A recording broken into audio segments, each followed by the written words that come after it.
แสงจันทร์สีขาวนวลสาดส่องลงมาบนเส้นทางอันเงียบสงัดเสียงเครื่องยนต์มอเตอร์ไซค์ของนิกดังก้องกังวานไปทั่วบริเวณลมหนาวพัดโชยมาเป็นระลอกคลื่น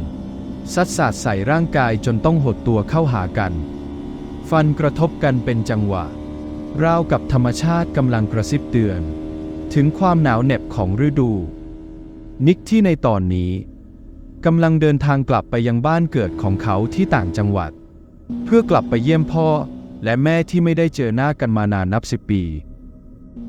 นิกขมวดคิ้วเล็กน้อยขณะที่สายตาจับจ้องไปยังถนนที่ทอดยาวเบื้องหน้า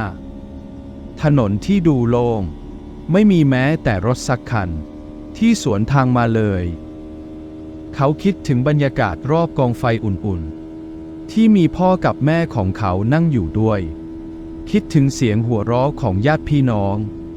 และรสชาติอาหารที่คุ้นเคยการเดินทางกลับบ้านในครั้งนี้เปรียบเสมือนการกลับไปสู่รากเหง้าที่แท้จริงของเขาภายใต้ร่มเงาของความมืดมิดและความทรงจำอันเลือนลางที่ค่อยๆสลายไปตามกาลเวลานิกขับรถแล่นไปบนเส้นทางที่คุ้นเคยเมื่อวันวานแต่กลับรู้สึกราวกับเป็นคนแปลกหน้าในดินแดนแห่งนี้เพราะการจากบ้านไปนานกว่าทศวรรษ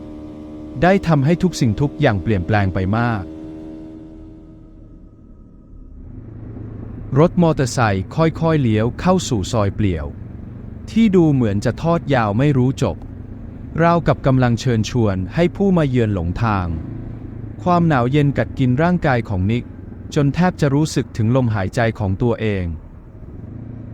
ต้นไม้ใหญ่สองข้างทางโอบล้อมถนนไว้ราวกับประตูสู่โลกที่แตกต่าง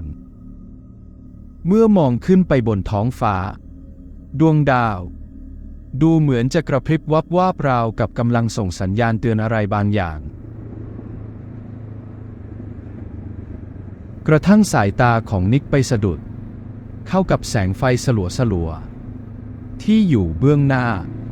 เมื่อขับรถเข้าไปใกล้ขึ้นเรื่อยๆเขาก็พบกับบ้านไม้หลังเก่าผุพังหลังหนึ่งตั้งอยู่โดดเดี่ยวท้ายซอยรั้วไม้ล้อมรอบบ้านดูทรุดโทรมบริเวณหน้าบ้านมีกองไฟขนาดใหญ่กำลังลุกไหม้อย่างรุนแรงรอบกองไฟมีชายชราคนหนึ่งนั่งอยู่ใบหน้าของเขาดูขาวซีดเพราะแสงไฟจากหน้ารถที่ส่องกระทบ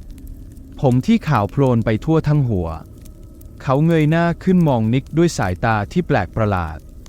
ราวกับจะรู้จักกันมาก่อนหนาวไหมล่ะ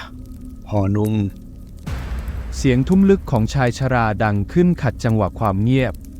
นิกที่ตอนนี้ความหนาวเย็นกัดกินร่างกายจนแทบจะขาดใจเขาพยักหน้าตอบรับเบาๆก่อนจะถามกลับไปว่าขอเข้าไปผิงไฟหน่อยได้ไหมครับลุงคือผมหนาวมากเลยครับ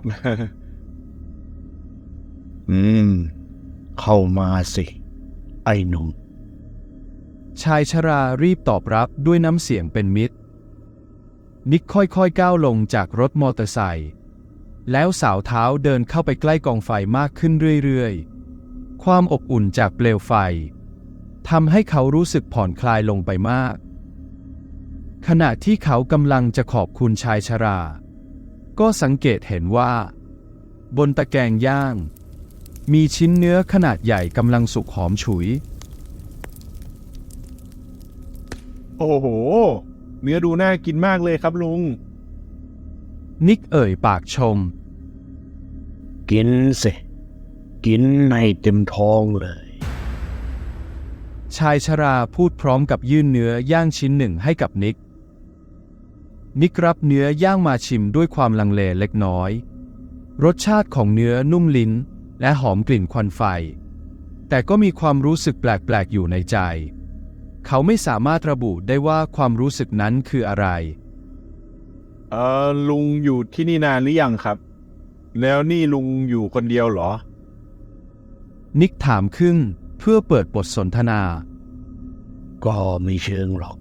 ข้าเพิ่งมาอยู่เมื่อตอนเย็นนี้เองชายชราตอบเสียงเรียบที่นี่ มันเงียบดี เหมาะต่อการพักผ่อน เมื่อจบบทสนทนา บรรยากาศรอบข้าง ก็เริ่มเปลี่ยนแปลงไปอย่างช้าๆ ลมพัดแรงขึ้นเรื่อยๆ ทำให้กองไฟลุกโชนสูงขึ้น จนแสงไฟส่องกระทบใบหน้าของชายชราทำให้เห็นรอยเหี่ยวย่นที่ดูน่ากลัว ผมขอบคุณสำหรับอาหารมากเลยนะครับลุงผมต้องรีบกลับแล้วครับเดี๋ยวทางบ้านรอครับ นิกพูดด้วยน้ำเสียงที่สั่นเครือ ไม่ต้องขอบคุณหรอก กินอีกไหมล่ะ ถ้าไม่รีบกิน เดี๋ยวมันจะไม่หมดเสียก่อน นิกเริ่มรู้สึกไม่สบายใจ เขาพยายามจะลุกขึ้นยืนแต่ก็ทำไม่ได้ ร่างกายของเขารู้สึกหนักอึ้ง ราวกับถูกมัดตรึงไว้กับพื้น นิกเงยหน้าขึ้นมองกองไฟอีกครั้ง ดวงตาเบิกกว้างด้วยความตกตะลึง สิ่งที่อยู่บนกองไฟนั้นไม่ใช่เนื้อสัตว์อย่างที่เขาคิดไว้แต่แรก เขาถึงกับอ้าปากค้างด้วยความตกใจ หัวใจเต้นรัว ราวกับจะทะลุออกมาจากอก แท้จริงแล้ว กองไฟที่เขาเห็นนั้น มันคือเชิงตะกอนที่ในตอนนี้มันกำลังลุกไหม้เผาศพของชายคนหนึ่งอยู่ เปลวเพลิงสีแดงก่ำเลียลามไปทั่วร่างกายของชายชราที่นอนนิ่งอยู่บนเชิงตะกอน กลิ่นไหม้ที่คละคลุ้งไปทั่วบริเวณ เขาแทบจะอาเจียนออกมา เมื่อได้รับรู้ถึงความจริงของสิ่งที่เขาได้กินเข้าไป บ้านไม้หลังเก่าที่นิกเห็นก็เป็นศาลาเก่าๆที่ดูคล้ายเหมือนกับศาลาเก็บศพที่ผุพังทรุดโทรมบรรยากาศรอบข้างที่เป็นป่าช้าเงียบสงัดจนน่ากลัวมีเพียงเสียงลมโอดครวญแผ่วเบาเสียงใบไม้ไหวรัวราวกับเสียงกระซิบของวิญญาณ อร่อยไหมล่ะ ไอ้หนุ่ม กินอีกก็ได้นะ ข้าไม่ว่า เมื่อสิ้นเสียงทุ้มลึกราวกับเสียงผีสางของตาแก่คนนั้น นิกรู้สึกว่า ตอนนี้ไม่มีอะไรมาเหนี่ยวรั้งเขาเอาไว้ได้อีกแล้ว เขาจึงรีบวิ่งไปที่รถ แล้วรีบขึ้นคร่อมรถมอเตอร์ไซค์คันเก่าของเขาด้วยความกลัวสุดขีด เสียงเครื่องยนต์คำรามดังลั่น ขณะที่เขาบิดคันเร่งสุดแรงยางรถเสียดสีกับพื้นถนนจนเกิดควันขาวโพลนหัวใจของนิกเต้นรัวราวกับจะทะลุออกมาจากอก เขาบิดคันเร่งจนสุดขีด เมื่อมองไปที่กระจกหลัง ก็เห็นตาแก่คนนั้น ที่กำลังวิ่งตามรถของเขาอยู่ เขาพยายามเร่งเครื่อง เพื่อจะได้ออกไปให้พ้นจากซอยนี้ให้เร็วที่สุด ตาแก่คนนั้นก็วิ่งตามรถเขามาติดๆไม่นาน นิกก็มองเห็นถนนเส้นหลักที่อยู่เบื้องหน้าเขา เมื่อกลับสู่ถนนเส้นหลักได้แล้ว นิกมองดูที่กระจกหลังอีกครั้ง ก็ไม่พบตาแก่คนนั้นอีกแล้ว